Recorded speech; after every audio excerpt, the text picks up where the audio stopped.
This is Ask an Expat with Marcus and Matt from an Expats Russia, where we answer your questions about what it's like to live, work, and travel in Russia.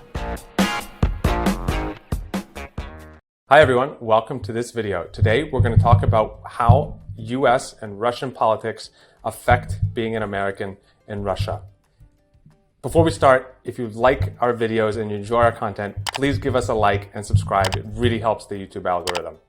Marcus, we continue to get lots of questions about how politics between the US and Russia affect being an American in Russia. Honestly, I don't think it really affects life that much, although recently with the now sort of almost closure of the US Embassy in Russia, there's going to be a bigger impact on US citizens for certain types of services that they used to offer and now don't. That said, we also continue to get a couple questions about political prisoners in Russia and this, that, and the other thing. I just want to start out by saying every year, literally hundreds of thousands of Americans go to Russia as tourists. And if there's one or two who end up as political prisoners, I don't know. I mean, I don't have nearly all of the information or even any of the information.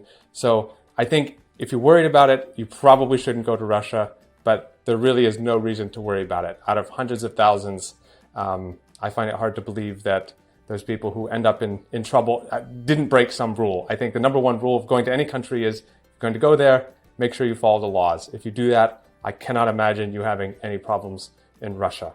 I never had any problems not breaking the law, so I would imagine that that's similar for anyone. But Marcus, what do you think? In my opinion, I would say, just make sure your document. The same thing I tell everyone going, getting a visa. They'll ask us questions about that too. Make sure your documents are in order. Go out of your way to make sure all the T's are crossed and the I's dotted, and some people say, well, do I really need to register? Well, I mean, it's a rule, so if you don't, you could face some consequences, right? What's the risk? Mm-hmm. Very, very small risk, but if you're willing to take that risk, then you know the consequences. So I just tell people, get your documents in order. It's not that hard. And then when we're talking about more serious issues where people are jailed or something like that, I that's all you hear about in the news. So out of, again, the hundreds of thousands of millions of tourists, there's one or two who do something stupid. I don't know. It's just kind of part of the statistics, I would say. But whether it's a political thing or not, I would say right now the closure of, or the decrease in the capacity of the U.S. Embassy in Moscow, isn't that a political move as well? So who really suffers? Mostly the U.S. citizens and a lot of Russians who worked at the U.S. Embassy, right? They had employment. Mm-hmm. Now they're not allowed to be employed there. So, but in general, if you're in Russia right now, or if you're planning to go to Russia and or any country, and something like this happens, then it really means that you can't renew your visa. If you have a kid in another country, you can't get his passport easily. Right. Or if you're getting married, you need some kind of notarized document at the U.S. Embassy. It just means you have to plan ahead and make sure your passport is valid for a number of years before you go, or you just plan ahead. And of course, you can't do those things all the time, but unfortunately, that's kind of the situation now. And in my 10 years in Russia, I think I went to the U.S. consulate or the embassy three times over 10 years. Mm-hmm. So, it's just part of living abroad. You take the you understand that getting your own country's services will be more difficult because you're not in your country. Right. Right. I mean, I think at the end of the day, yes, politics are going to impact your life if you're in Russia, but they're going to impact your life no matter where you are. You know, if you're a Brit and you were living in Europe, Brexit absolutely is going to have an impact on your life. So this isn't just like a US-Russia new Cold War thing. I think people get really worked up. If you start watching the Western media coverage of all of this, you're going to get, a story that's blown way out of proportion. Is it going to be an inconvenience? Absolutely. Is it going to mean that you cannot live in Russia or you're going to be constantly harassed or run into issues at being an American in Russia?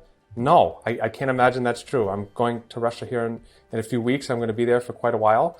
I'm sure that it will be just as it was. I've been talking to my friends who were there, and nobody's talking about some rhetoric against Americans and how they hate Americans now in Russia. You have to understand, just like you said, Marcus, that if you're going to live in another country, services from your own home country are going to be harder to get, even in the best case scenario. So, if you go into it knowing that, you'll probably be a little less disappointed. Well, one thing that I would also underline is the fact that when you're living your daily life, in Russia, you don't talk about these things with other, like it. Yeah, these topics could come up in just casual conversations, but what I mean is the attitude of your Russian friends towards you and you towards Russians doesn't change.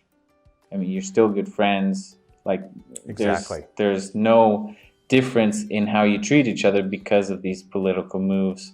So it's just conversation starter, mostly with people who you don't know. Like, oh, this president's doing that, yep, and Putin's doing that.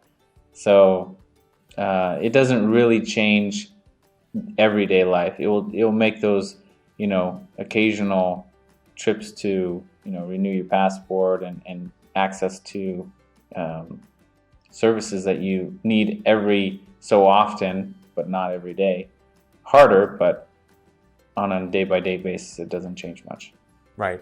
And I would close by saying, if you're a person who gets very aggravated about politics, I think you're going to struggle with a life abroad, because there's always going to be internal politics. You're always going to be worried about politics in your home country. It's just one of the best things you can do is just try not to worry about it. I always thought the best part about living in another country was that when you're living there, there's not much you can do about the politics there. So you just don't worry about it.